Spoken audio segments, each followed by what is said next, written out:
Hey guys, welcome back. It is another weekly recap for The Young and the Restless.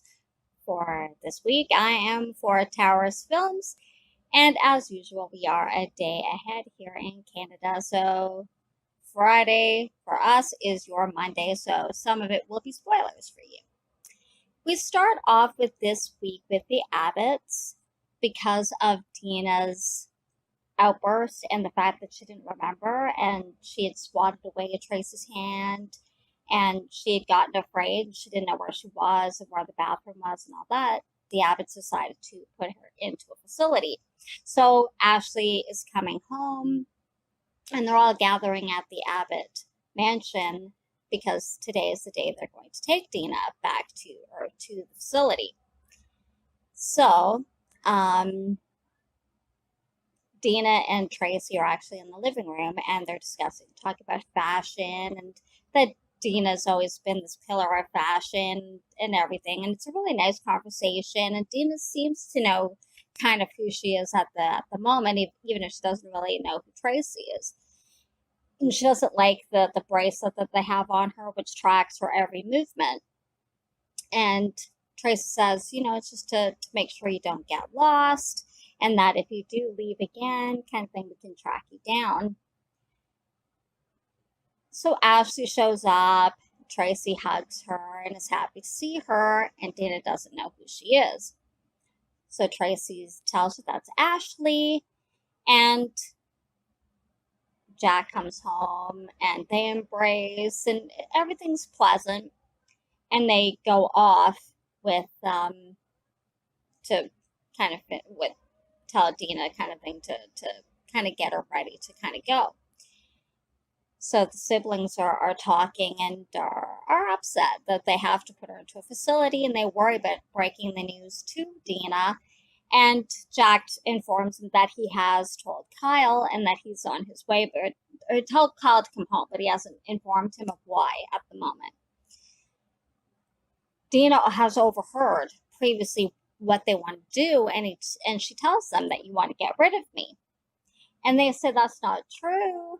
And they go through the motion of basically explaining to her that it would be safer for her in a facility because, it's 24/7. She'll even like it there, but she gets very upset and very distraught. Kyle comes in, and Abby comes too. And Kyle's no idea what he's walked into. And Dina goes over to him and basically says to him, they're trying to get rid of me. And at this point, he's not sure even what's going on. She ends up locking herself into a room on the bottom floor. And they're like, how's that happen? I thought they removed all the locks in the house. Tracy said, well, they removed all the locks in the bathrooms upstairs and in her bedroom, but not down there. They didn't think they needed to. So they wonder how's the best way to get into the room. And so Abby and Jack go to try to find something that they can pick the lock. And Kyle says he's going to go outside and see if he can talk to her through the window. He comes back out through the door and says she's gone and she left her bracelet behind. So now they're frantic. They don't know where she disappeared to, what she took off to. So they all kind of go their separate ways. During this time, Kane shows up and is talking to Tracy. Tracy stayed at home so that everybody can kind of coordinate with her. And she's informing him of what's going on and her worries about it. And he listens to her and they commiserate on everybody, like their loved ones shutting them out. He tells her about that he's signed the divorce papers, which occurs earlier. He had met Michael at Crimson Lights and he decided to go ahead with the divorce. So he informs Tracy of this. And so they talk about their loved ones basically shutting them out and that they're really at loath of what they can do. So Jack's walking through Chancellor Park and and Tessa's there and she's singing. And there's a bit of a crowd. And he notices Dina sitting there and she's watching. And so Ashley shows up. Or he texts Ashley and Ashley shows up. And for a while they sit and watch Dina, or they stand and watch Dina listening to Tessa. When Tessa finishes her set, they come over and they said, oh, well, here you are. And Tessa comes over and they reintroduce her. And they say, Ashley goes, you liked it here, maybe, if you like this park, you'll like the park at the facility we want to take you to. That, it's very lovely. There's parks like this. And Tessa agrees that she'll come and visit her and play music for her. So Dina does agree to go. So they take her back to the Abbott home, and they pack up the rest of her belongings, and Ashley and everyone is going to now take her to the facility. And Tracy's upset because she realizes this might be the last time Dina ever walks through the house. All the Winters and Hamiltons all gather, except for those that are out of town, as well as other friends and family, for the reading of Neil's will. Prior to this, Sharon and Mariah had shown up to Sharon's house and realized that Ray had moved in, and is a bit concerned because she feels that it's moving a little fast. But Sharon reassures her, and that because of all the stuff that's been going on with Neil, and he was really a proponent of her, just grabbing life and kind of going for it and not letting it pass you by. And Mariah agrees with her with that. So they go for lunch ahead of time, where they run into Nick and Nikki, who are also going to the reading of the will, or Nikki is anyway, and Victor. And they talk a bit about Adam, and Nick warns Sharon again about his brother and how he can be shady, and her judgment is always the best when it comes to Adam. And Nikki kind of reiterates that when they go and sit down. And Nikki tells him that, there might be, don't maybe say a lot to Sharon about Adam, or maybe what your plans might be going forward. And it gives Nick an idea. So later on, when Sharon's at the reading of the will, he goes to Sharon's house, and Ray's there. And Ray has been looking for a job. And earlier, Ray had talked to Lola at Society, or at the apartment. And Lola jokes with him about giving him a job at Society as a busboy because they already have a bouncer. But she tells him, don't worry, something's going to come up and you'll be fine. And he says he's put in a lot of resumes and things like that. So Nick shows up and offers him a job at Dark Horse as head of his security. And he kind of outlines what he wants him to do, with the top priority being he wants him to keep an eye on Adam and report back to him, but not to let Sharon know that's what he's doing. Ray doesn't really like that too much. He doesn't want to lie to Sharon about it, but Nick kind of says, sometimes Sharon's kind of judgment when it comes to Adam's kind of clouded, but Ray trusts Sharon, and eventually actually does end up telling Sharon that when she comes back from the reading of the will, that Nick offered him a job, which he does actually accept, and primarily that he wants him to keep an eye on Adam. Sharon doesn't seem too upset by this. I think Nick a lot of time, and Nikki and all that, give her not that much credit. I think she kind of understands they don't trust him in that sense. So I think she kind of expected that, and she actually had said that to Ray in when they were talking, the fact that it's probably more to do with Adam than anything else.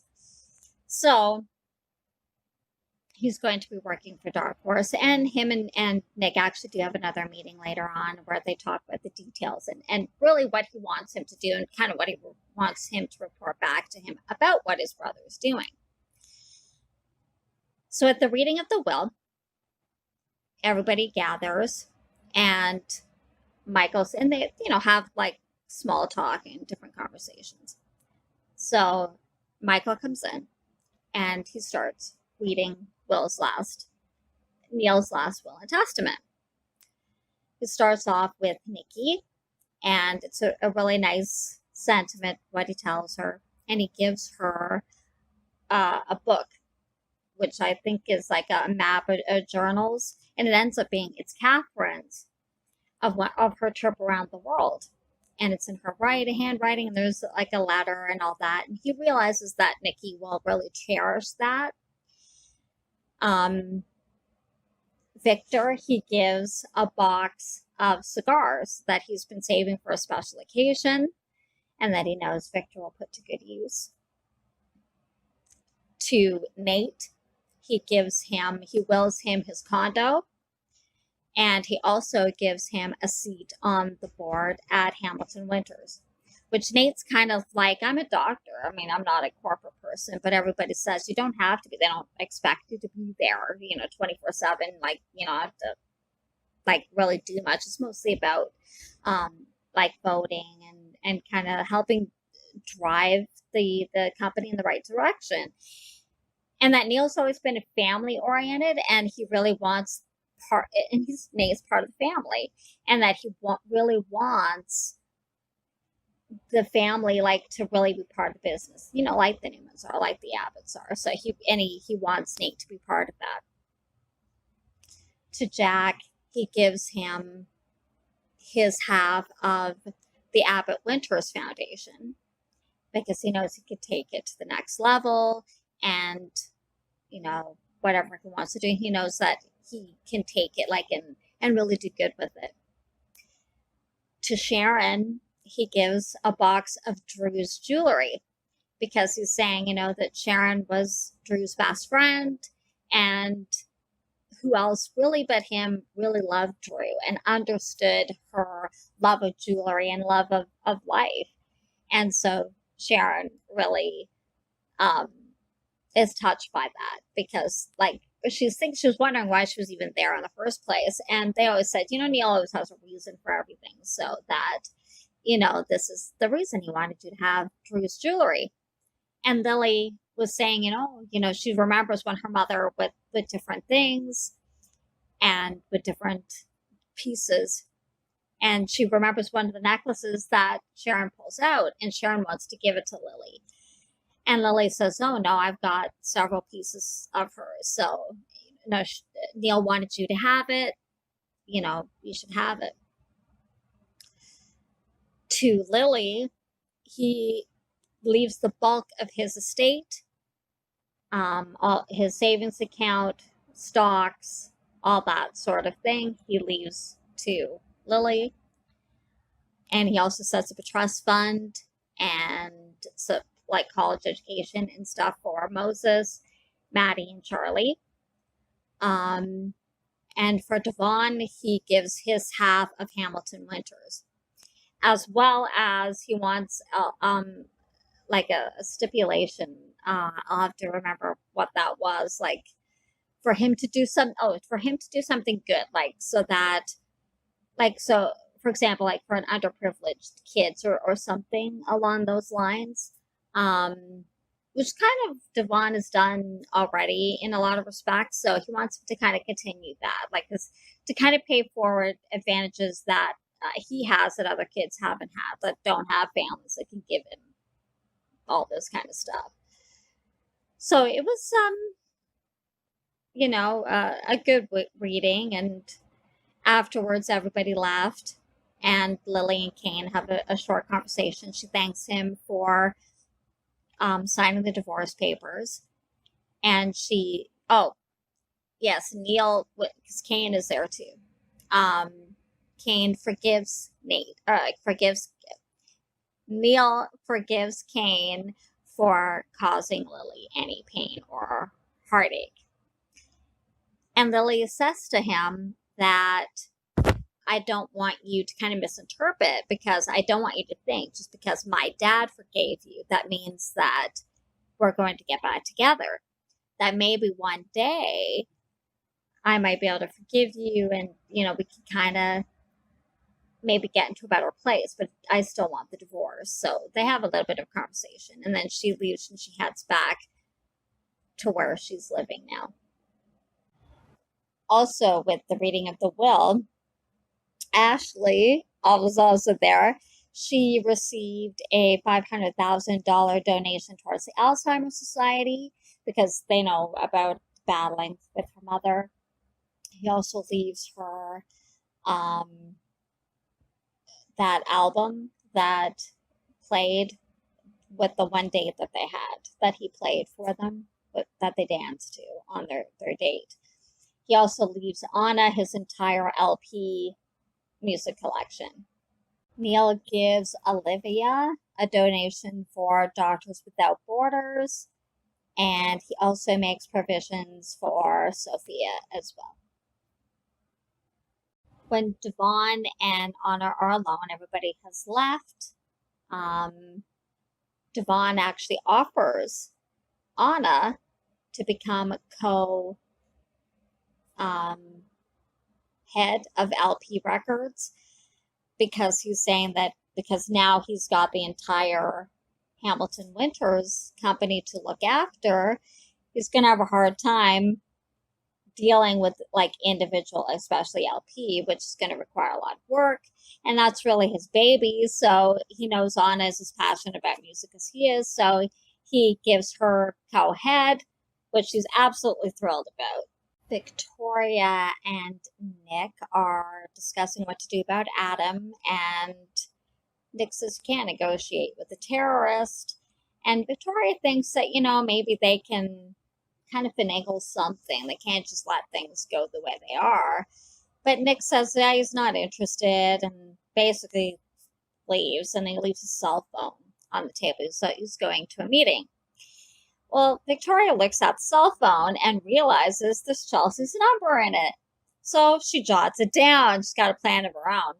So she heads off and goes and finds Adam. And he happens to be at Newman Enterprises. He's walked in. Victor's not there. Walks in. It's not clear if he's there looking for Victor or what he's doing there, but he comes in anyway. And he sits down at the desk.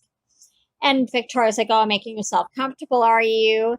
And Adam goes, well, it's a little too big of a chair for me, but, maybe he'll adjust. So Victoria basically lays it on the line. There's no way you're going to get $500 million, but these are the terms. I'll give you $50 million if you leave town right now, basically. And don't try to go after Christian because, one, legally you won't win it, because, one, you tampered with the DNA results and you never claimed him, and Nick's name's on the birth certificate, so it'd be a little difficult for you to take that to court. So leave Christian alone, and here's the last known number of Chelsea. And so Adam's kind of taken aback by that, and he goes, is this a legit number? And Victoria says, I wouldn't waste my time if it was fake. And basically, Victoria tells him, you have a shot at happiness with Connor and Chelsea, and that's what you say you wanted. So I will wire the $50 million as long as you agree to basically leave town and go find Chelsea and Connor. So Victoria leaves, and he goes and talks to Sharon about it. And tells her that, well, he tries to actually call the number, and it gets like a voice answering service, and he doesn't leave a message. So then he goes to talk to Sharon, and he tells her what Victoria wants to do, and Victoria fills in Billy at the same time, and Billy's very proud of her. And Adam's thinking, it might kind of unsettled Chelsea a little bit to suddenly have her dead husband phone her out of the blue. So he asked Sharon to call for her and leave her a message, which Sharon agrees to. So Sharon calls and leaves a message saying that it's very important that I have to talk to you. And then they just have a conversation about really what's it going to do, what's it plan to do, really, well, how will Chelsea, Sharon fills him in on why Chelsea left somewhat, like that she had bonked Sharon in the head. I don't know at this point. Sharon doesn't fill him in on this point about Sharon or Chelsea embezzling from her own company. But I don't know. So it's not clear if Adam knows that at this point. He might, but it's not really clear in that point. But he does know that there is there's a reason that she left town. Basically, she's on the run from the police. So I assume he knows why.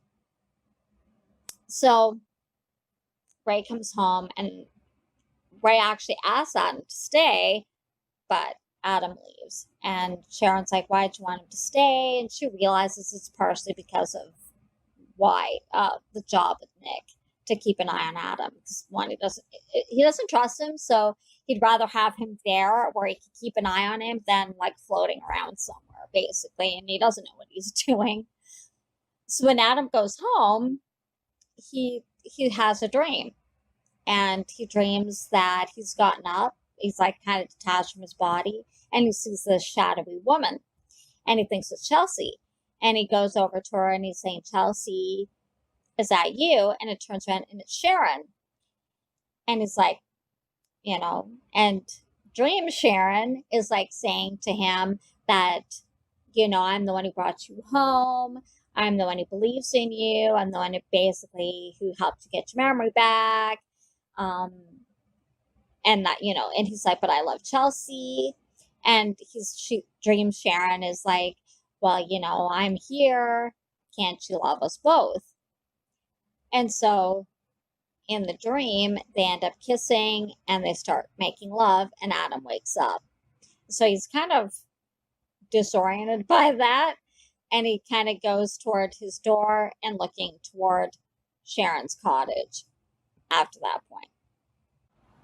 At the same time, Sharon and Ray are at her cottage, and he's filled her in on the whole Nick request, and she tells him about Neil's reading of the will and what Adam wanted, that he wanted her to help him contact Chelsea, and that's it. That there's nothing more. That she understands that him wanting to contact Chelsea and reconnect with his life, and so they end up making love.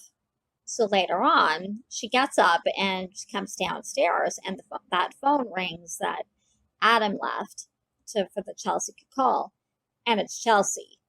And she says to her, I'm glad you called. I have something important to talk to you about. Other notable stories this week were Abby and Nate went on a date at Society, and they had dinner, and they both basically commiserated about how bad of a dates that they've had and relationships that they've had.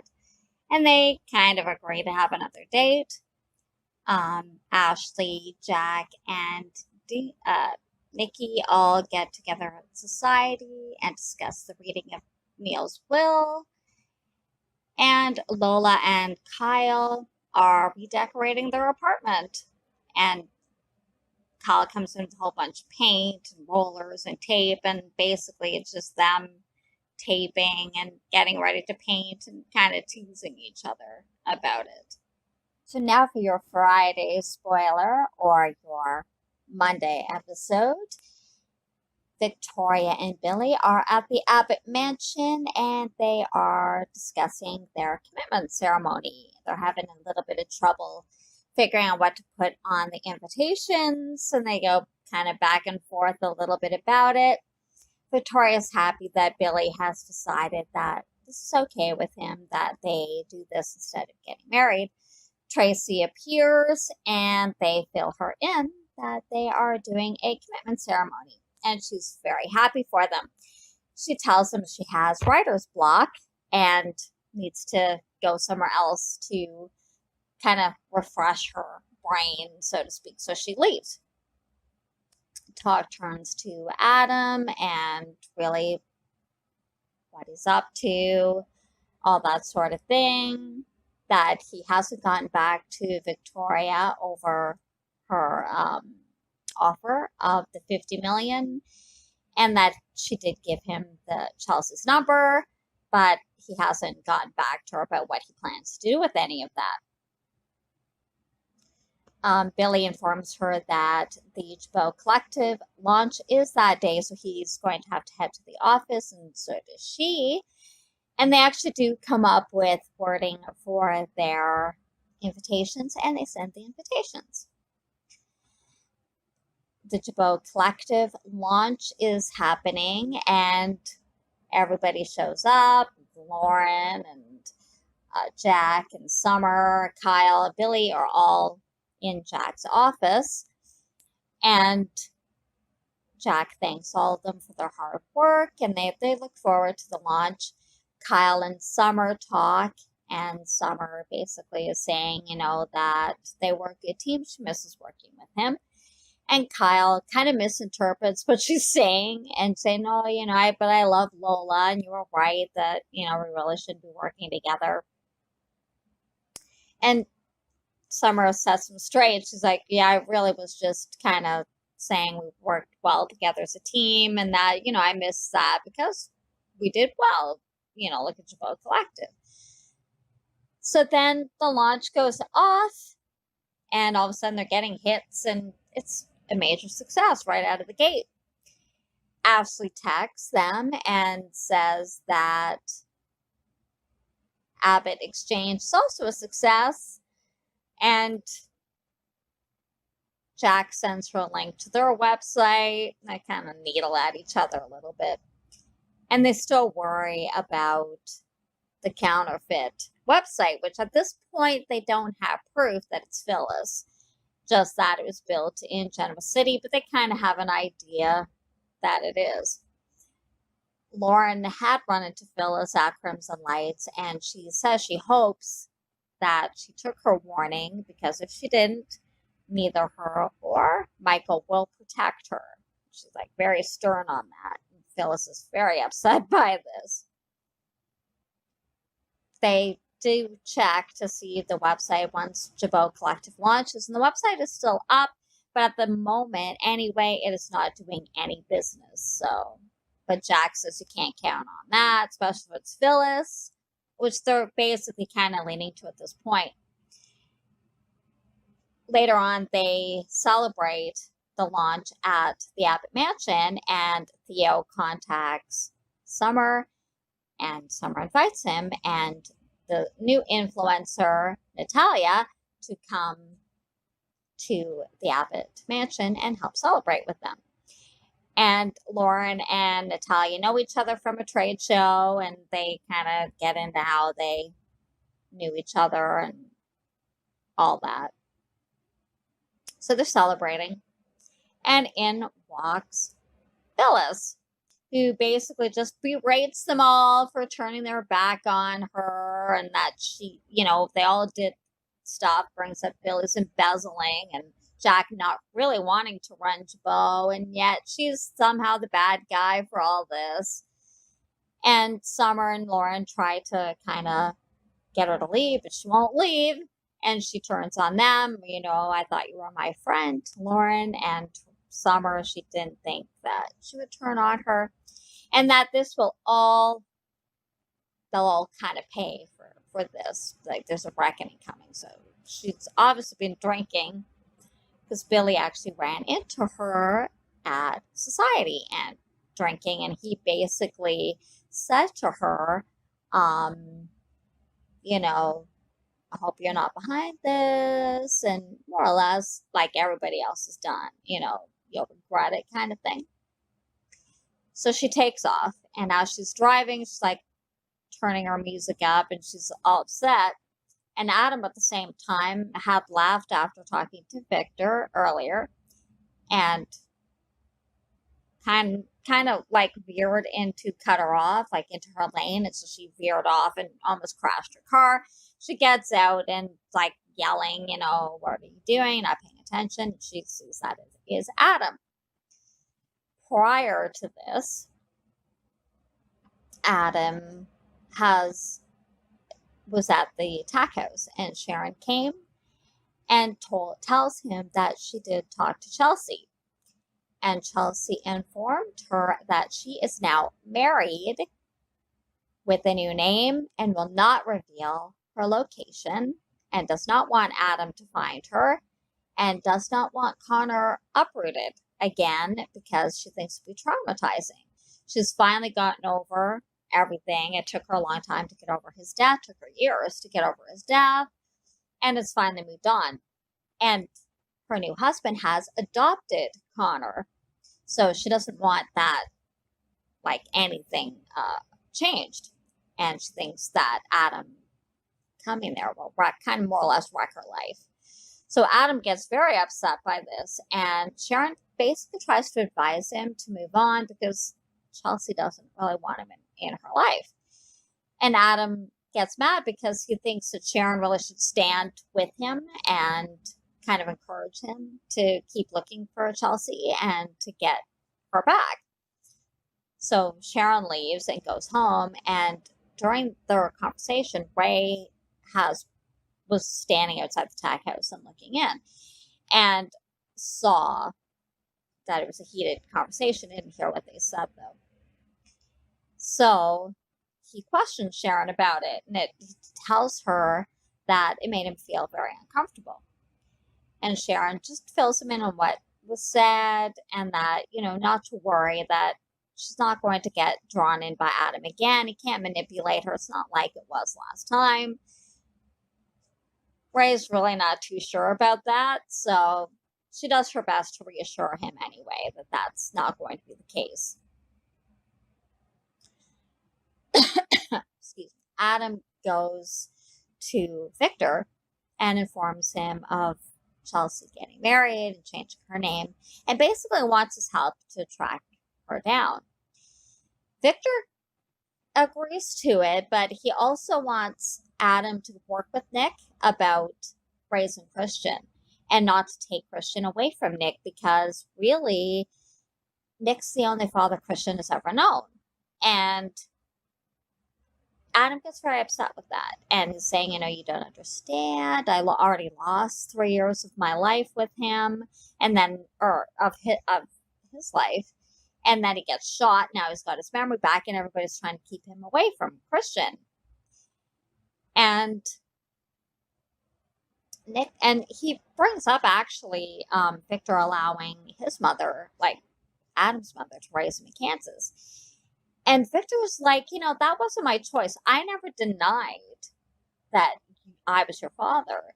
You denied you were Christian's dad. That was your choice. I didn't say I wasn't your father. I just basically agreed to let you live in Kansas with your mother.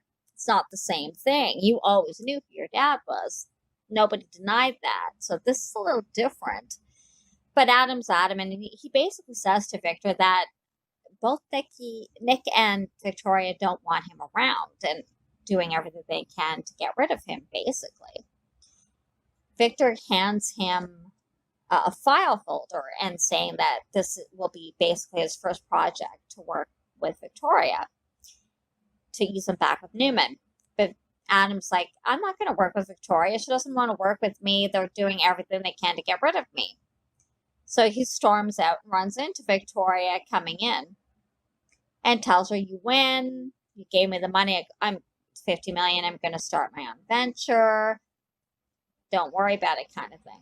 Takes off, and Victoria's kind of like, okay. She goes in and talks to Victor, and Victor kind of gets a little bit mad that Nick and Victoria haven't been very welcoming to Adam. And Victoria's like, well, he threatened us first with the demands and everything else, so we were basically just retaliating.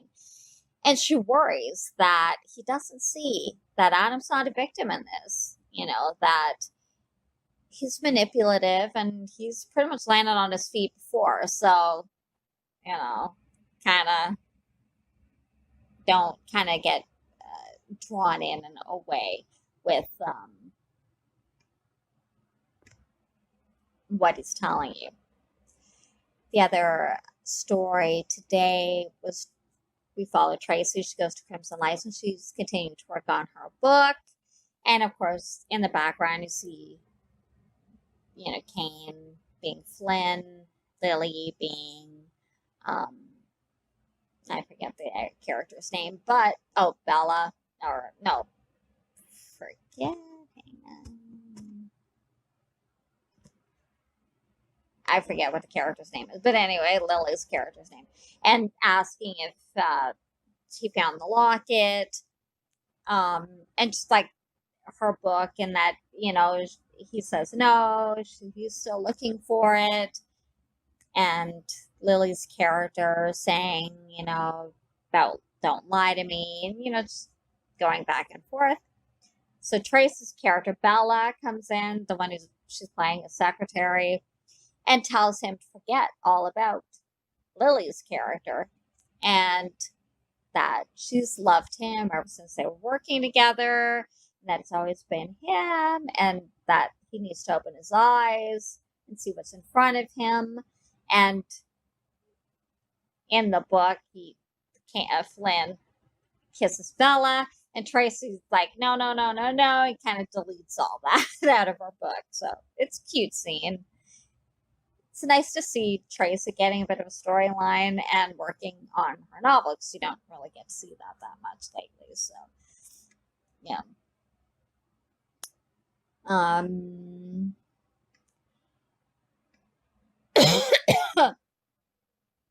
Well, that is it for this week of The Young and the Restless. I hope you enjoyed it. For the weekly recap, if you did, give it a thumbs up. Don't forget to subscribe and hit the notification bell so you know when I upload every Friday for the YNR recap. Take care, guys, and we'll see you next week. Bye.